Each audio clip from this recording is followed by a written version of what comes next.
Greetings. Can everyone hear me? It's a small room, but are things good back there? Okay. I'm being given the go-ahead to get started.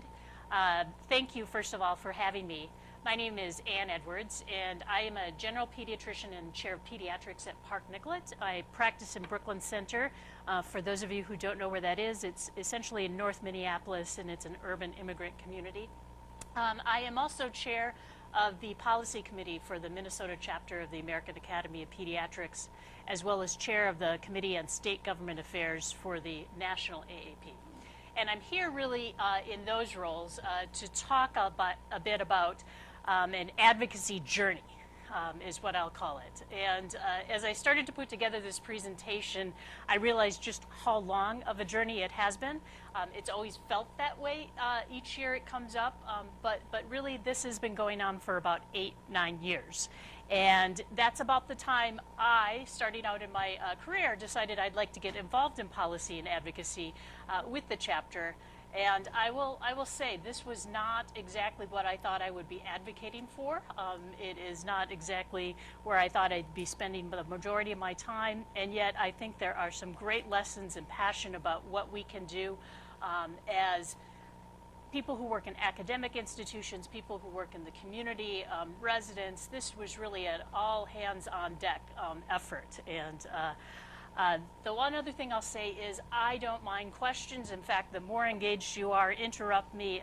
This is part of what we hope to do is all learn today and get ready for our next effort. This did not work. I'm going to put that away. So, does anyone know who Robert Guthrie is? Someone does. Shout it out.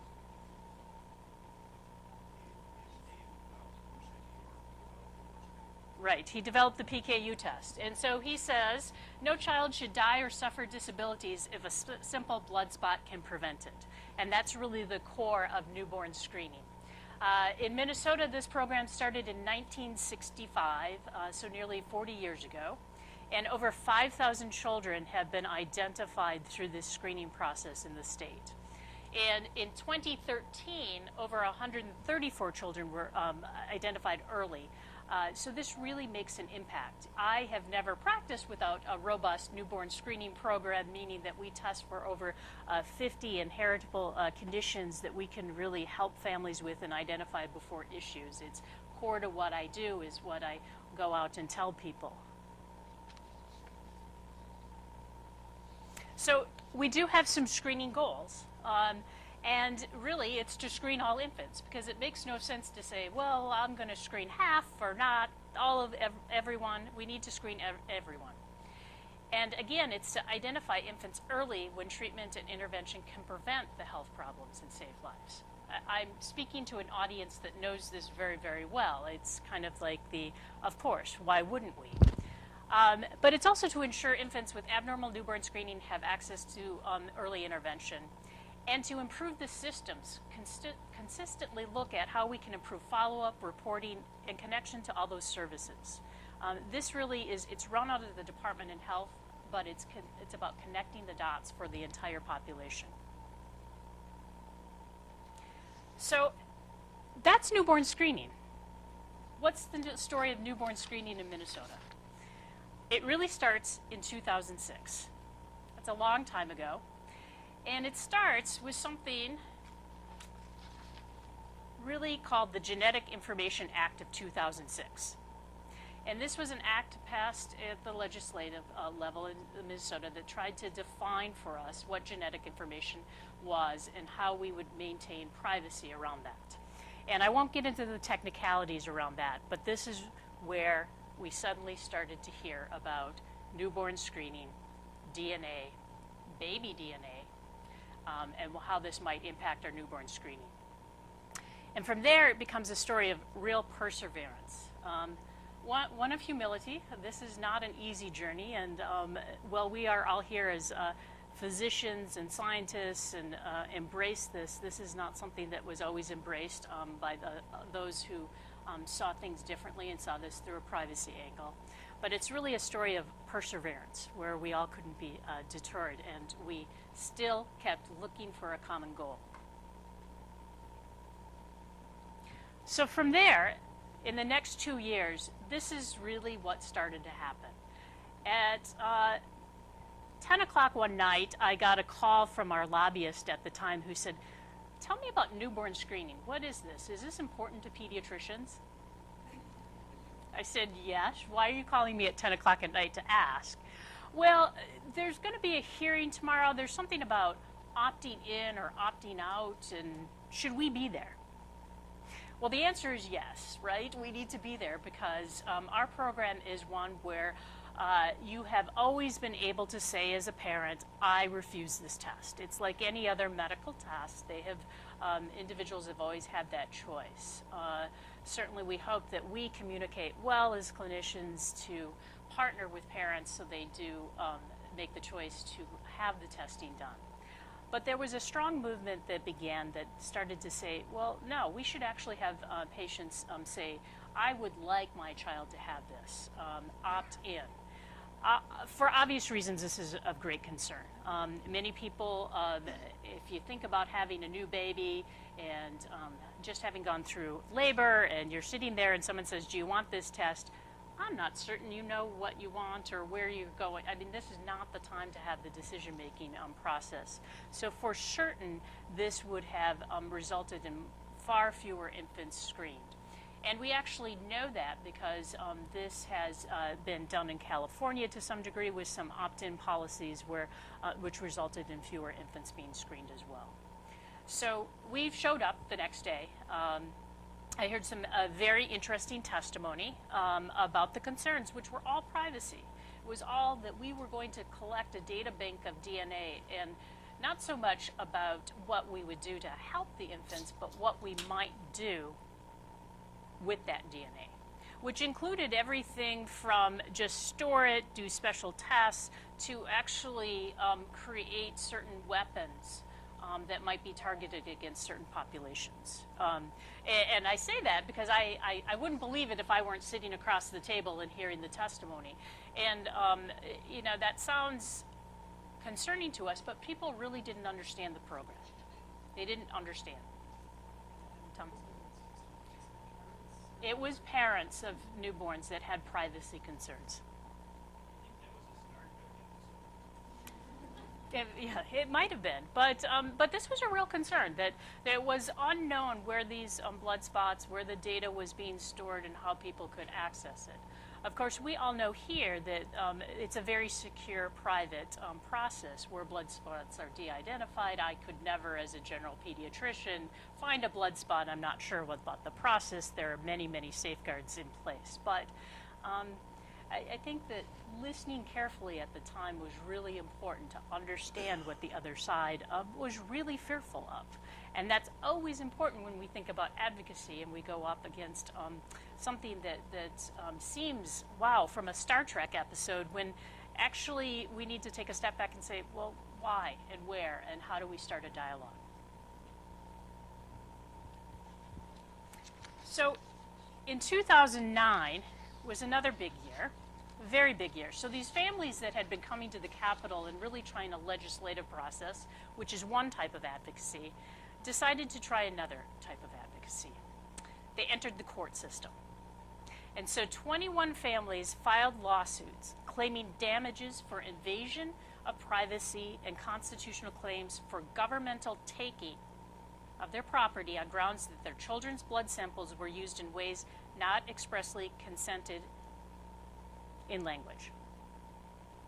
So basically they said we were taking this and using that, and they had not given informed consent. And this, because of that act in 2006, violated that legislative act. And the initial court looked at that and said no. However, the families appealed, and the appellate court agreed to hear the case.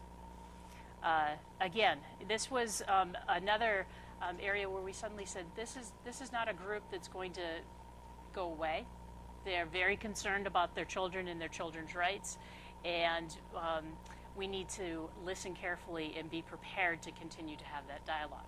even though there were many other things we wanted to be doing. We wanted to be looking at things like improving our newborn screening, adding things like screening for congenital heart disease, other things like that.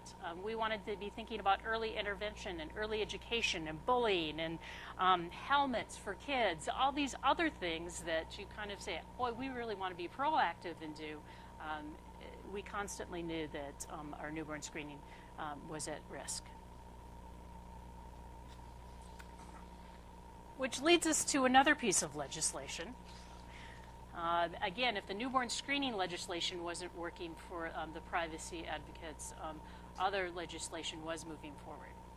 And in 2010, there actually became another piece of legislation that was called the Treatment of Genetic Information Held by Government Entities and Other Persons.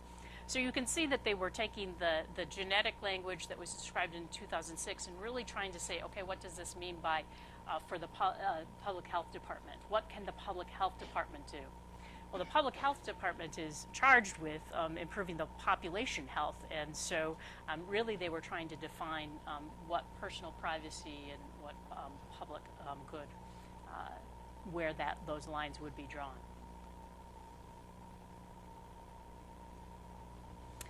Which leads us to 2011. We knew we actually had a situation on hand where newborn screening, because of some subtleties in language, and I can get very, very technical, but I won't, because I'm not a lawyer, and some of this really gets into legalities, where we needed to make the newborn screening program robust, and we really needed to look at how we maintained our newborn screening, recognizing that people were going to call this in problem with the Act of 2010. However, we actually had no support at the Capitol. This wasn't an issue, and it became clear the more we asked the questions that actually people were more in support of making this an opt-in program. And for us, as advocates, as chapter advocates, we recognized the more we pushed, actually the more they might talk about it, and the more real it became that they would actually pass an opt-in bill, which would really change our state program, recognized as probably the best in the nation, to actually becoming one of the weakest in the nation. So this becomes one of these advocacy lessons where you're like, I really have a passion, and I really see a problem, and I really need to fix it. And I need to be patient, and I need to figure out who are my allies. And fortunately, at the time, I will say that we had allies who would do things like not have certain bills heard in committee. So it's one of those things where if the bill is never heard by a chair, it can never move forward. And we thank those individuals, and you'll get to hear a little bit more about some of those coming up. 2011 was also a very big year for something called Bearder versus the state of Minnesota. Remember that lawsuit that the 21 families filed? Well, it went all the way to the Supreme Court of Minnesota. And they didn't find in favor of the newborn screening program, is nuts and bolts of it. What it did say, and again, the ruling was that we had held blood spots without consent of families and had used them inappropriately. They did say that Minnesota can, without consent, collect newborn screening. And they said that we could use blood samples for screening, diagnosis, and follow-up, but only to the extent necessary to conduct tests for heritable and congenital disorders and conduct follow-up services. So essentially, the ruling said you can use this to look at screening and immediately follow up, but that's it. And you can store positive results. However, it also explicitly said what you could not do. And you could not store negative results, but only as required by CLIA. And it questioned the use of blood samples to improve screening. It wasn't clear whether or not we could do that. So part of the reason that blood samples are stored is to continually understand the population and continually improve the techniques we have to screen. And that was called into question. And it did say that we couldn't store blood spots indefinitely. What it also did, in an ironic twist, it remanded the decision back to the lower courts to decide damages. So, well, the advocates thought that they now saw something where they might start destroying blood spots. Actually, as it was remanded, those blood spots became evidence in the lower court, for the lower court. So the individuals who were advocating to have blood spots destroyed, data destroyed, actually needed those as evidence to continue the case and get monetary value. Okay, is everyone confused right now? Because yes, it's a very, very confusing story. One where you're kind of like, huh, where are we? What are we doing? How did we possibly get here? We have a program that essentially takes a blood spot from an infant at birth and looks for inherited diseases that at the time that this started, we store the data as a medical record indefinitely.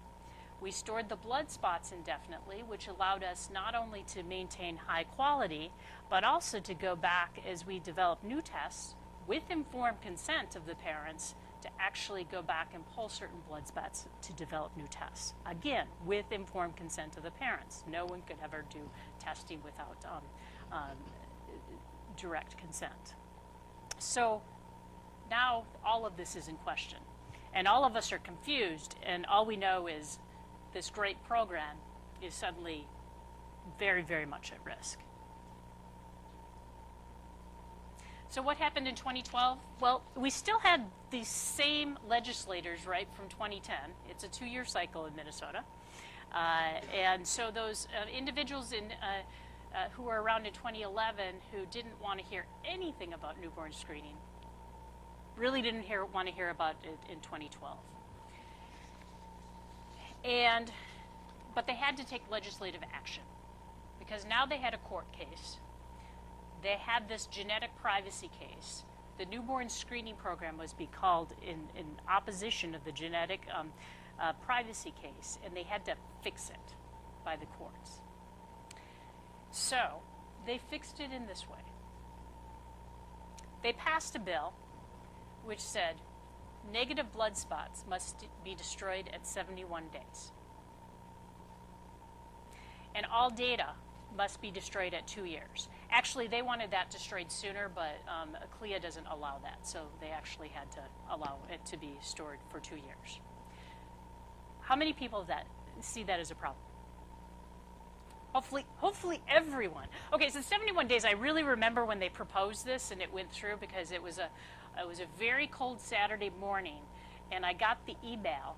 And I actually, my partner in all of this is Dr. Susan Berry, who's on vacation this week. Otherwise, she would be here. And I said, Sue, tell me about 71 days. Where did that come from? Because I thought, as a general pediatrician, there must be some sort of scientific something that the Department of Health suggested 71 days, and I just don't know that. I mean, Sue was a great professor, but I just don't remember that part of my training. And I got back this email that had a bunch of exclamation points and question marks, and I thought, oh, okay. I didn't forget anything. 71 days, we still don't know the answer to that. It came from somewhere.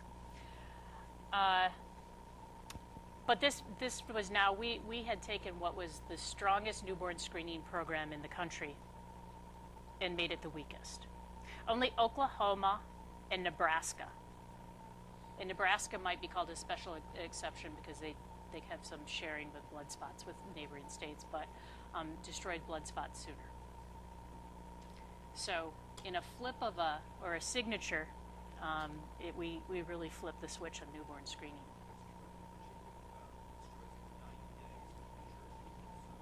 So that's 90 days. This was 71 days. Yeah. Yeah.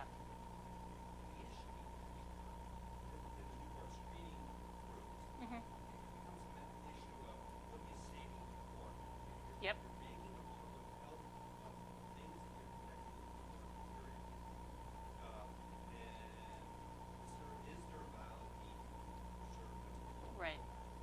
Right.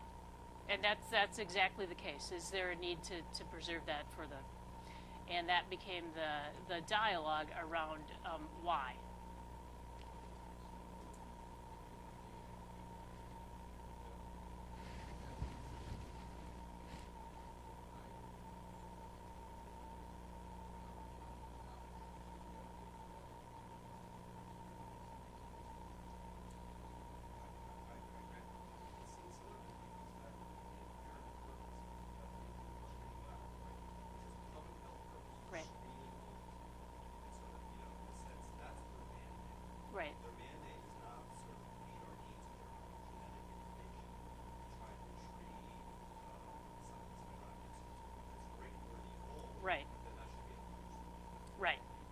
Right, so that you're getting at kind of the cases and the discussion that ensued. The data, as Dr. Nicollet points out, is really important. I mean, I use that data bank many times a week as a medical health record in the community. But the blood spots about why do we need it and how long and what's that perfect balance, again, between screening versus a larger need was exactly what was most on the table. And honestly, some of our national partners had for many years said in this dialogue you need to separate the discussion of data and blood spots because it's two different discussions, it's two different dialogues, and if you discuss them together, this will happen. And so they forecasted that because we hadn't separated those out, that we lost the data at the same time we lost blood spot storage. At the same time that this was happening, it was such a hot topic, the National Board had actually recommended implementing SCIDS testing, and this did not occur as all these details were being ironed out in a timely fashion. And so there actually was a delay in impact, and it did, in true time, impact several families within the state. So what happened in 2013? Well, this is where residents really got involved because we said, okay, is there a court case on the other side? Because we aren't making much headway at the Capitol, and we're not making much headway anywhere, and we feel we need to do something. So we connected with the National Public Health Law Center, and really several residents actually filed suit with the help of the National Public Health Law Center. And they complained that the state had the duty to provide accurate, effective newborn screening. And that with the 71-day destruction, that was an adequate time. They didn't ask for a specific time, but they said that was an adequate time to maintain quality screening. And the ruling was mixed. It said that the individuals could not represent all parents. So essentially, this couldn't halt the destruction of the blood spots. But that they each could file separately to have their blood spots stored. So it was a mixed. It was an attempt to kind of call this into question. At the time, we didn't really know how long the blood spots would be before they would be destroyed. However, we now know that we still had that court case, remember, where the parents who wanted them destroyed were needing them as evidence. So they were still sitting. So that takes us to this year. And again, this became a complicated issue. I think some of those issues have been raised where there was a lot of rhetoric. And a lot of it was, I sat on a lot of calls with a lot of policy people, a lot of lawyers, and it is clear that I did not go to law school. And there was a lot of, well, what do we do? We feel that our program could be improved. We feel that children are at risk. Where do we go? And I think it starts by really all of us needed to take a step back and really listen to the other side. It's key when you're working on something where you're running into opposition to really start to listen and say, how can we handle this differently? Where do we need to go? What do we need to do?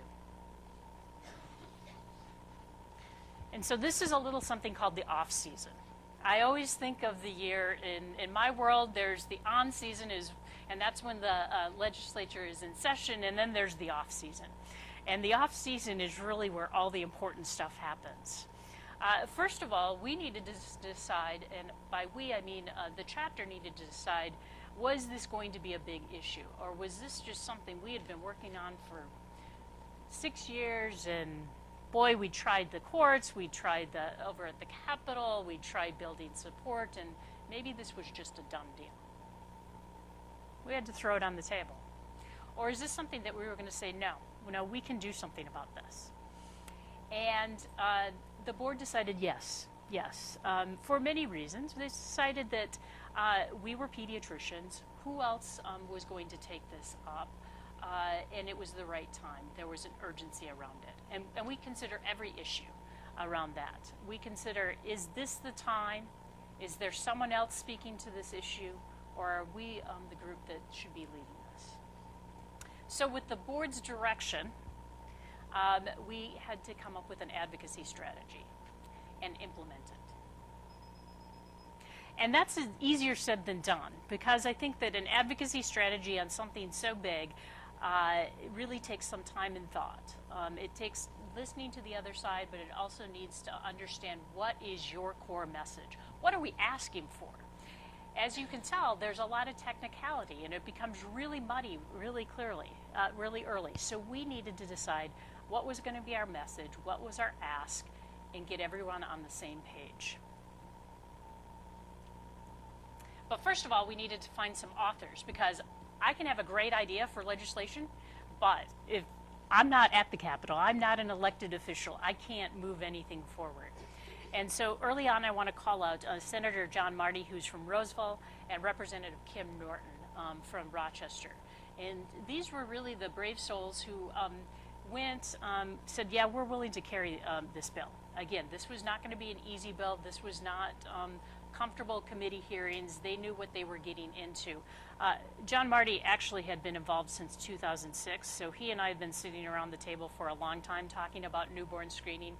And both of these individuals now, but especially John Marty, has held this and has a much better than average knowledge of newborn screening than most individuals have.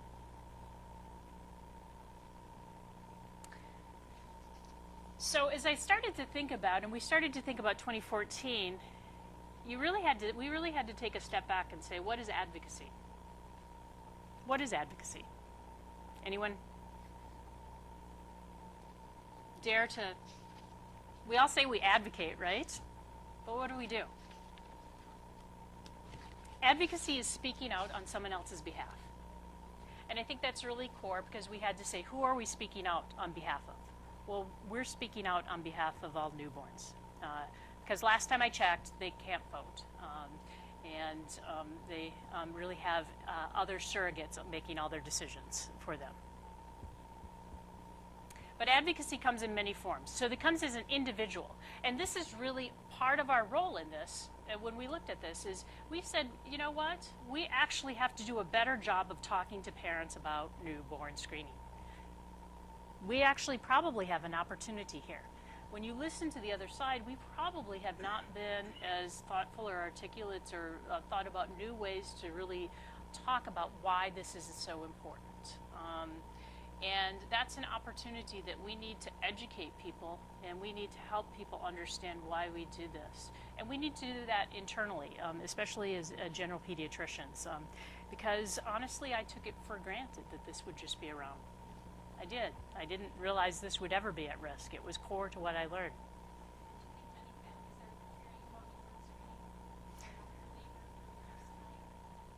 I think I'll share. I know that they are given information on it. I am always skeptical, having rounded on many, many newborns, about how much anyone can truly hear right after the delivery. And that's an opportunity that's really been highlighted, is when do we do this and how do we do this? But it also became working with communities. And by community, I mean our medical communities, but also parent groups, the larger community, understanding that. State level. Obviously, we work on a state level. But even federal. I mean, the National March of Dimes and other national parent groups really were looking at Minnesota, trying to help us understand the issue, give us guidance, but also it was really bidirectional. We wanted them to be informed, because what was happening here certainly could happen other places, and felt the need to really educate one another about how do we communicate the goals of newborn screening. And I also have to point out things, because when I said we needed all hands on deck, we really did.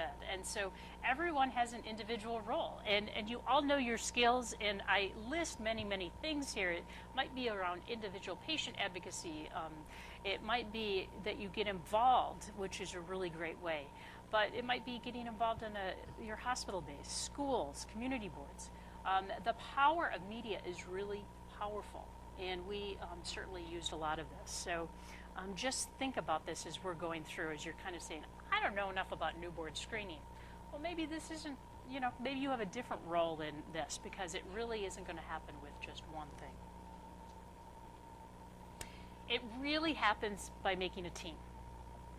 And we also knew that while we were willing to lead, we needed a lot of people on the team, because you don't make advocacy happen and you don't successfully move something forward by yourself. You can have a lot of passion, but I guarantee you, if you don't have a lot of other people around you supporting you, it's going to be a really, really difficult haul.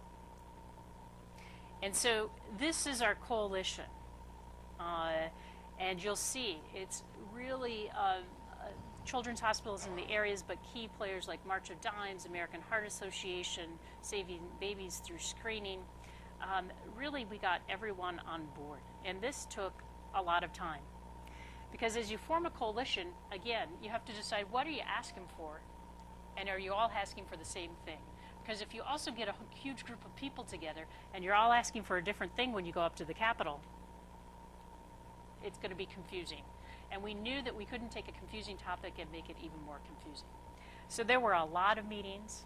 There were a lot of meetings as saying, this is what we're asking for support, and getting people all on the same page. And I will say that this has actually been a fairly tight coalition that has been in existence for 8 years. It ebbs and flows, but it's a coalition that can have really important debates and question one another and keep moving things forward. And so I think that's an important lesson. We had the right people on the same page. But it got to communication too, right? If you have a great advocacy strategy, you actually need to be able to communicate it. And this is a highly technical issue, so we needed to be able to communicate it to people who really are not in medicine. The people making decisions around this don't practice medicine. They go to the doctor, they have personal experiences, but that's really what they bring to the table. And yet at the same time, we needed people at the table like Sue Berry who could really get into the technical aspects about how does newborn screening work. I certainly, as a general pediatrician, could speak to how I use it, but could not go into that technical detail. And for those of you who were around last session, hopefully you saw these 3 words over and over and over again. Restore Minnesota's newborn screening program, save blood spots and maintain quality, and lead the nation again in newborn screening. And that was our elevator speech, right? Something that if someone asked us, and I could say that in 15 seconds, and they could ask more questions, but they would remember restore, save, lead, newborn screening. Because the reality is they're going to hear about 50 to 70 other topics in the same day, and we needed to drill it down to something that people could remember, that they'd heard someone support newborn screening at the end of the day. And so we got out in a lot of different ways. There were people on TV, on radio, on Facebook, we have a hashtag. You can see a lot of different media sources that we used. We felt that obviously you'll recognize some names in that second clipping. All the leaders of the major hospitals got together and asked for support of this. And then the editorial board of the Star Tribune actually supported it. So, but this was a constant play of keeping it on the attention of people, to putting it in the forefront. When we had leaders over at the Capitol mentioned newborn screening as something that they wanted to address this session, we finally felt that we had the momentum that we hadn't had in years past.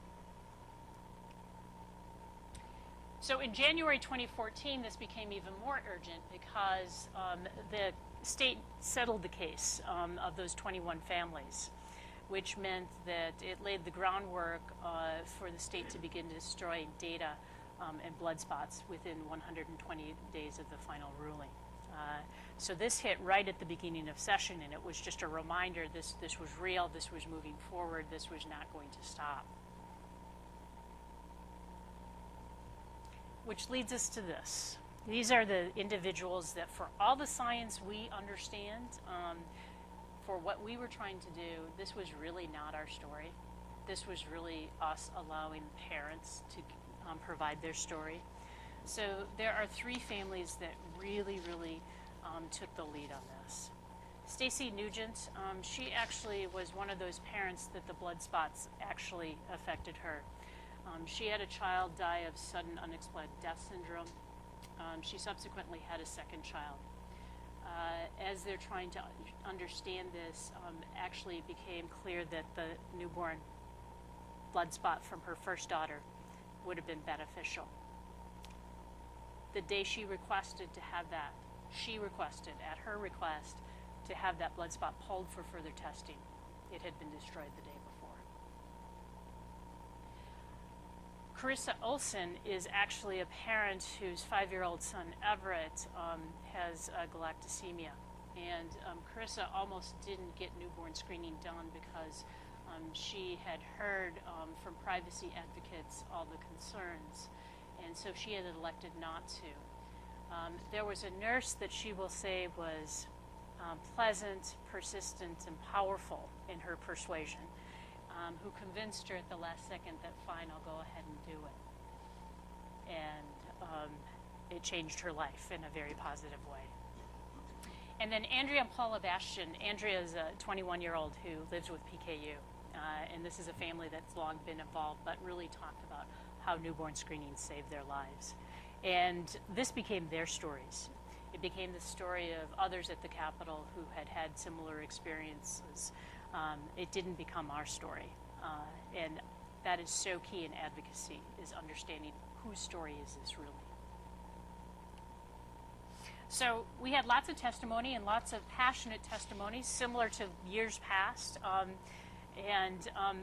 The way the legislature works, there were 4 committees this needed to be heard in. It needed to be heard essentially in the Health and Judiciary committees on both sides. And it passed through Health fairly easily. Judiciary had some more passionate debates, but it did move forward. You can tell I'm probably responding to some sort of interesting language being our question asked.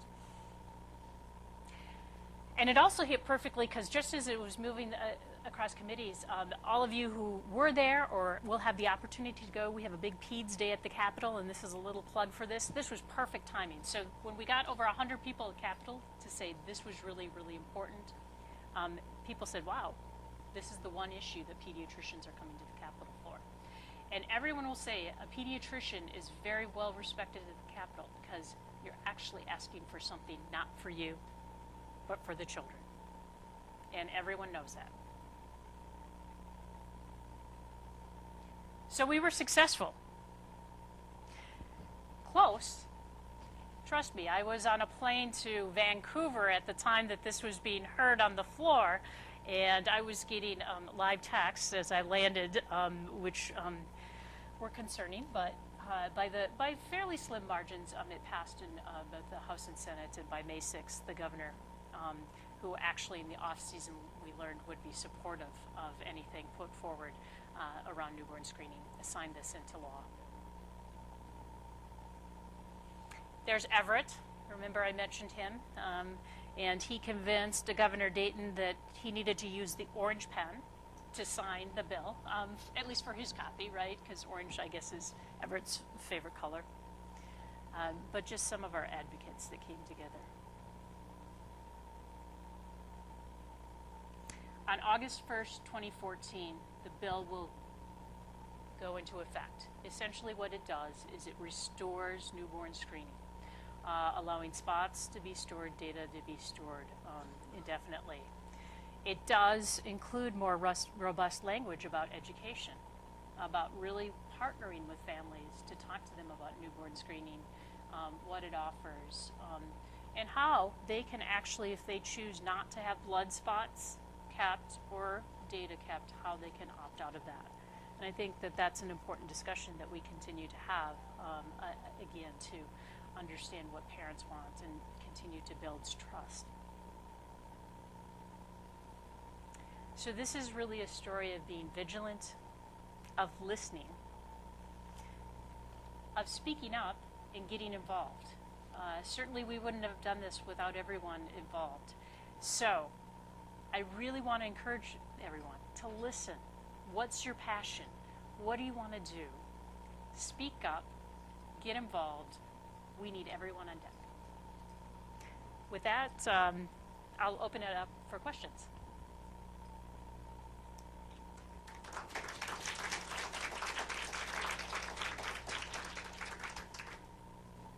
these are some key people to know as you want to get involved. I know some of you have reached out.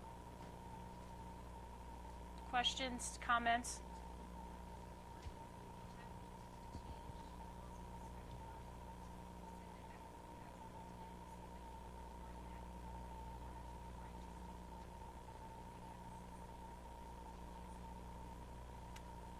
A change in the legislative body.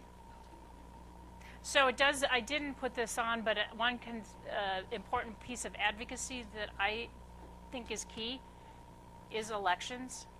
And I'm not endorsing anything here. What I'm saying is you all have important issues. And children's issues are rarely discussed during election years. I would encourage you to get out, ask those questions, and vote.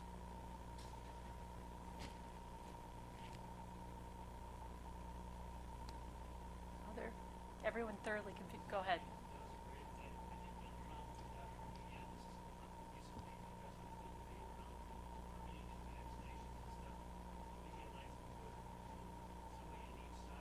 Yep.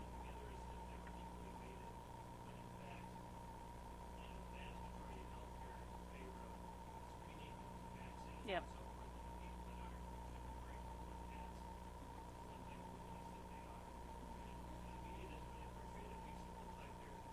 Right.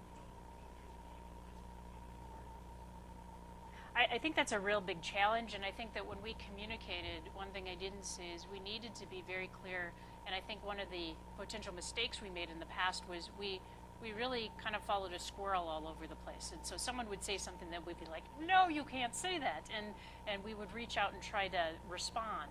And that would take us off message. And I think one of the things when you think about communicating is you need to give your message, not give the other person's message.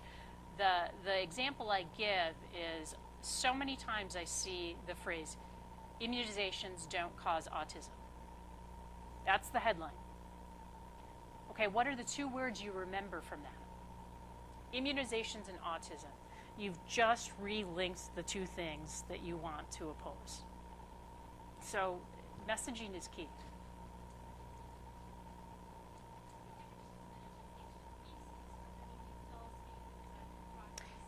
It is in progress. I know that Melissa DeBilzen, actually, she's our communications director. She was talking to MDH about the education yesterday and is writing an article, so is in the process. That will be in the next newsletter, but I can make sure that she reaches out to all people, but that is in the works, yes.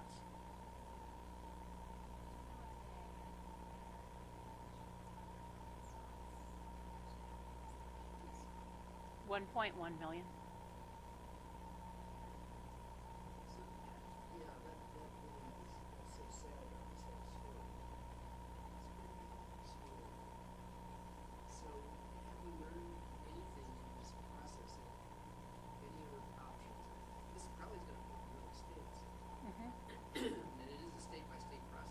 Yes. So there's no judicial option or court option for us to go to injunction, for example. We would have to act as we go up. So there's no court option we came up with in this process that would prevent this destruction that happen votes. The only thing that could have prevented this is some of the genetic privacy language that was passed. If we had been able to have a line in there that had essentially exempted newborn screening, which was tried, which was discussed, you know, that somehow would have called that as a public health. There might be some nuance in some of that. The courts they certainly weren't our first or second or third choice because it's always a more difficult challenge there. And the National Public Health Law Center that did all this work for us for pro bono, I mean, they are incredible people who are very creative, who look at all aspects of this. And I mean, the fact we got as far as we did in the courts and said that individuals could actually use this was a real positive because, but no. It's a complicated issue, and unfortunately, I think it's just the first of many of us understanding as we get into big data and privacy and all these issues. I think that there will be more debate. The other thing that I'll just say is we also have to be careful about what's in statute and what's decided as in rules, right? We don't want to prescribe too much medicine at the Capitol. So there's always that too, which again gets tricky.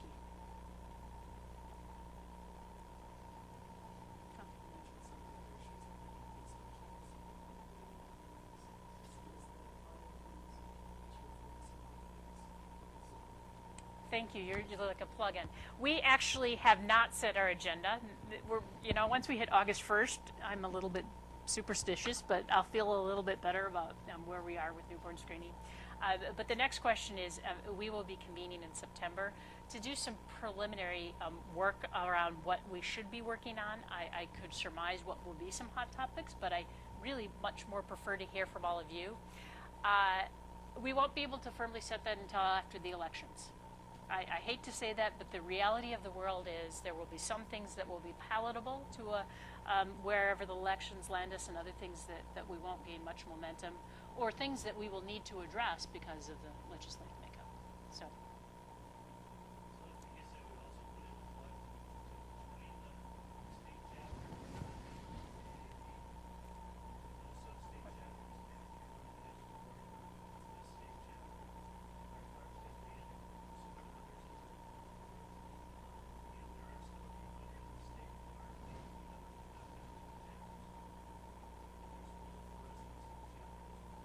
We really, we rely on everyone, and I will say, and this is, I have had people bring advocacy issues forward to me, and I have 15 in front of me, and we're trying to narrow it down to 3. There have been some groups who aren't chapter members. When it gets down to looking at resources, it does matter. It does matter. We need everyone. Great, thanks. Email.